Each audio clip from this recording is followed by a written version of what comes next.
What's the most dramatic last laugh you've ever witnessed? At the reading of my grandfather's will, my brother got $2 million in stocks. I got 100 acres of useless rock in West Texas. My family couldn't hide their smirks. I was the black sheep, the one who dropped out of college to be a musician. My brother Mark was the lawyer with a perfect family. My grandfather had made his preference clear. The plot of land was called Rattlesnake Ridge. It was a place he'd bought for pennies in the 50s, and it was so barren you couldn't even grow weeds on it. The lawyer looked at me with pity. I just shrugged. It was what I expected.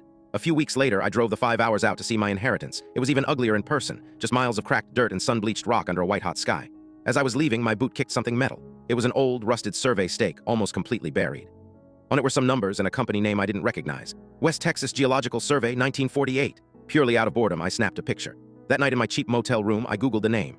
It led me down a rabbit hole of county records and historical societies. I decided to stop by the county courthouse the next day. I spent 2 solid days in a musty basement, scrolling through digitized microfilm until my eyes burned.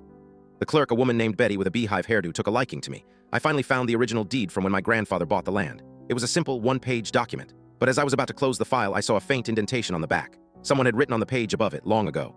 Betty showed me how to use a special light table. Under the light, a faint handwritten note appeared. It was an addendum signed by the original seller and my grandfather. It granted the property owner exclusive and perpetual rights to all mineral, water, and drilling resources beneath said parcel. Betty's eyes went wide. "Honey," she said, "in the 40s, they practically gave those away. Nobody had the technology to drill that deep." She told me that area sat right on the edge of a massive shale formation.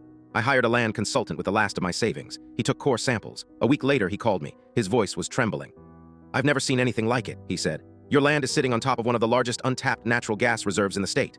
He threw out a number with 9 zeros at the end. It didn't feel real. My brother called me a month later, his voice a frantic mix of anger and disbelief. The news had traveled. "That's family money," he shouted into the phone.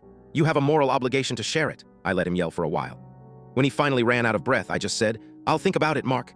Every month, I send him a postcard from a different country. The front always has a picture of a beautiful, barren desert.